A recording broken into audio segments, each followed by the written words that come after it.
샬롬, 순환주간 십자가의 길, 오늘 세 번째 시간입니다. 오늘은 행함보다 정신이라는 주제를 가지고 두 랩돈을 하나님께 드렸던 과부의 모습을 살펴보길 원합니다. 예수님께서는 과부가 하나님께 헌금하는 모습을 보십니다. 그리고 다음과 같이 말씀하시죠. 저가 생활비 전부를 하나님께 드렸다라고 말이죠.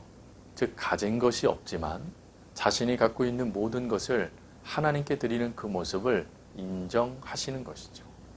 우리는 이 말씀을 보면서 우리가 하나님께 어떠한 정신을 가지고 하나님께 예물을 드려야 되는가에 대한 설교를 주로 많이 듣습니다.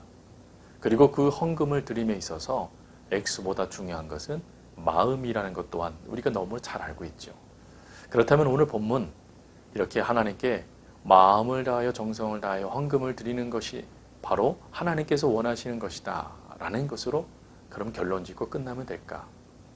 그렇지 않습니다. 오늘 본문 말씀은 사실 두 랩돈을 드린 과부의 이야기로만 되어 있는 것이 아니라 바로 앞에는 서기관들의 외식에 대해서 먼저 지적하고 있죠. 서기관들의 외식에 대하여 마가복음 12장 38절부터 40절은 이렇게 말씀합니다. 예수께서 가르치실 때에 이르시되 긴 옷을 입고 다니는 것과 시장에서 문안받는 것과 회당의 높은 자리와 잔치의 윗자리를 원하는 서기관들을 삼가라. 그들은 과부의 가산을 삼키며 외식으로 길게 기도하는 자니 그 받는 판결이 더욱 중하리라 하시니라. 오늘 본문의 배경이 되는 것은 예루살렘 성전 안에 있는 여인의 뜰입니다. 이 여인의 뜰은 대략 1만 5천 명 정도가 들어갈 수 있는 넓은 공간입니다.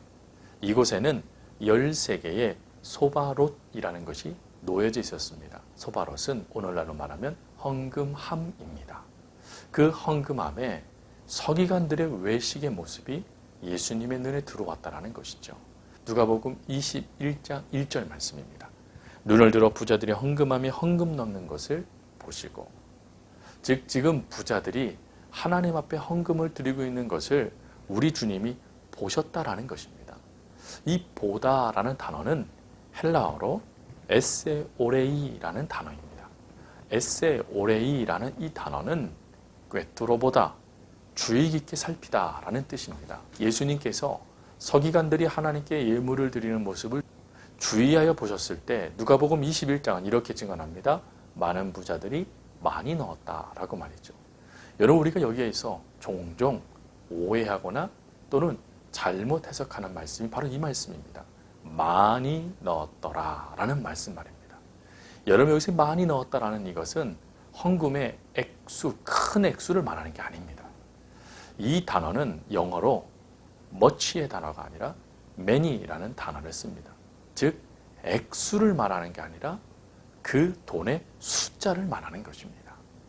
많은 부자들은 1억 원짜리 수표의 큰 액수를 하나님께 소바롯이라는 곳에 넣은 것이 아니라 many, 헌금의 숫자들, 즉 많은 주화를 하나님께 드렸다라는 것입니다.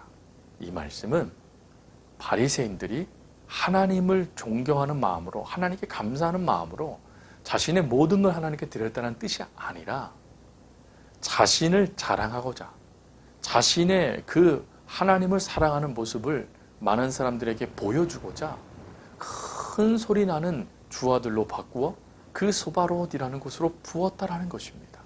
여러분, 이 소바롯이라는 것이 보여지는 이미지처럼 이렇게 구리로 되어져 있으니 주화들이 이 소바롯을 부딪힐 때마다 얼마나 큰 소리가 나겠습니까? 사람들은 그 소리 나는 방향으로 눈을 돌립니다.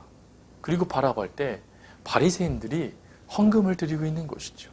그러나 예수님은 그 모습을 뭐로 보셨냐면 위선의 모습으로 보셨다라는 것입니다.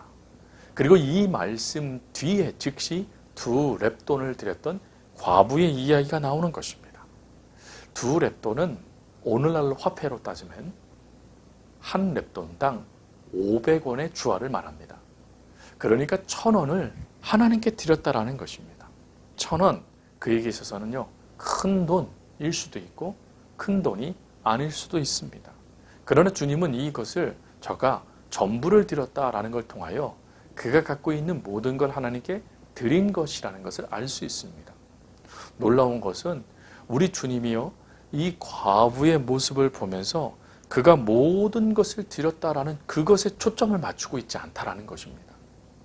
예수님의 초점이 만약 거기에 맞춰져 있었다면 예수님은 이 과부를 칭찬하셔야만 합니다.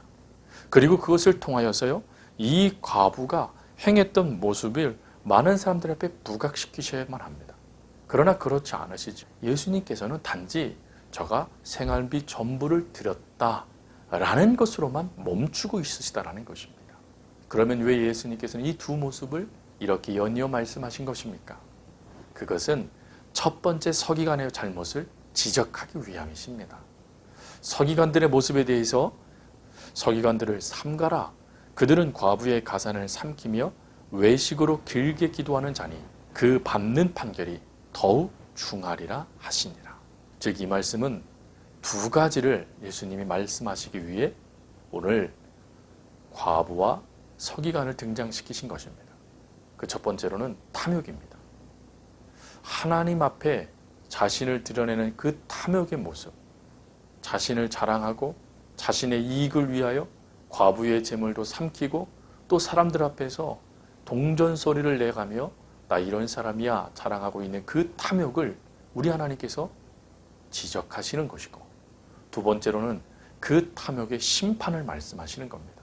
즉 자신의 부를 자랑하고 자신이 하나님을 얼마만큼 사랑하고 있는지를 외식적으로 보여주며 겉으로는 거룩한 척하나 속으로는 썩어 문드러져 있는 그 종교 지도자들의 그 외식, 회칠한 무덤은 반드시 하나님이 심판하신다라는 것을 깨닫게 해주시고자 오늘 본문을 우리들에게 말씀해주고 계시는 것입니다.